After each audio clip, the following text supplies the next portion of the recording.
Our guest today shot to fame in Atomic Kitten when she was just 16 years of age, and she has recently shared her story in a new BBC documentary. Please welcome Natasha Hamilton. Now, of course, R. Kelly was in that documentary as well, and I mean, it's got a lot of attention, you know, casting a light on what was really happening behind the scenes. But I just can't get over your age. 16, you were a baby. Yeah, and I think at the time, you know, I felt really grown up and ready to attack the world of pop. But as a mum now, looking back and just seeing that really early footage, I'm like, oh my God, like I was just a baby and didn't really know what I was doing. Looking at the girls around me, what are they doing? OK, I'm going to do that. Not a lot of confidence in myself, I don't think. And growing up in the spotlight. I know. And like, it was a very brutal time, and I think that's great throughout the series. You're really aware of... I mean, I felt guilty for all those, like, Heat magazines and all those things. But you girls were just torn apart, weren't you, by the press? What was that, 16? Yeah, it was intense. I mean, like, there was a time I went shopping and I get packed and then it ends up in a magazine and they're, like, discussing how flat-chested I was. Wow. Yeah. And you just think, I only went to get a pint of milk, leave me alone. It's like the hoop of hate and all of that. Yeah, it was quite intense and you're still figuring out who you are as a young person.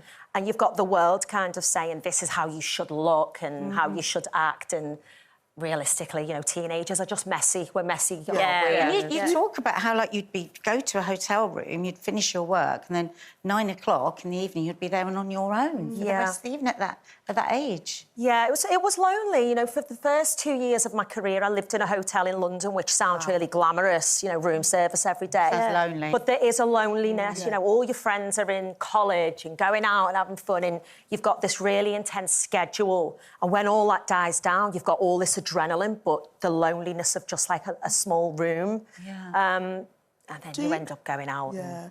Do you think, do you think that being in this career for such a young age where you're learning about yourself, you know, you're around people that maybe you're not as close connected to you, it affected the relationships that you went on to have as an adult? I think it might have had any kind of impact like that. Definitely. I mean, we grew up in a time as well where a lot of what we were doing ended up in the press, and you become very paranoid and who can you trust? And I think for me, I always just wanted to feel safe.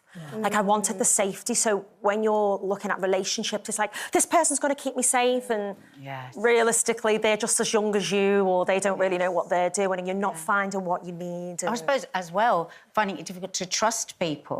Because I was interested to see that you had a 3-hour session in a pub on how to deal with PR. I'm just imagining that at that age, because your mind would be going crazy. What bits do I talk about? Who do I trust? Who's a real friend? Yeah, terrifying. Just the 3 hours, and it's like, go out into the big bad world, and you know, you make your mistakes on a public level. Why now? Is that why you decided to make this documentary? Why now do you feel like this was the time? I just wanted to revisit it. Atomic Kitten were a huge part of pop culture. At one point, we were the biggest girl band in the world. So why shouldn't we have our say? And yes, celebratory of course, as well. it's a celebration. Yes, it was really difficult and hard and intense. On the flip side, I got to live my dream. It was all I ever wanted to do, and I got to take my family along on that ride.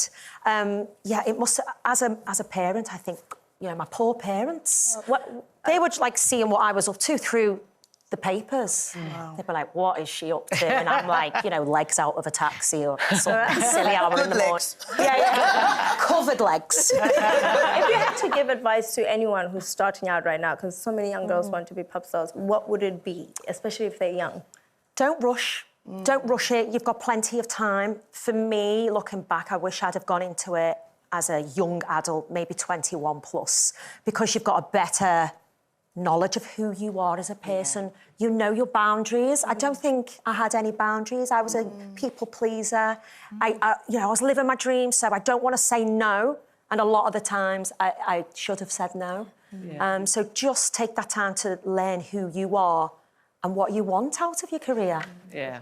And I think as a society, we have probably learned in that time that 16 is still very young, needs to be protected, you know, and there needs to be a duty of care to a 16-year-old, whereas probably at that time it was kind of fresh meat, you know, without being terrible about it. Yeah. Maybe.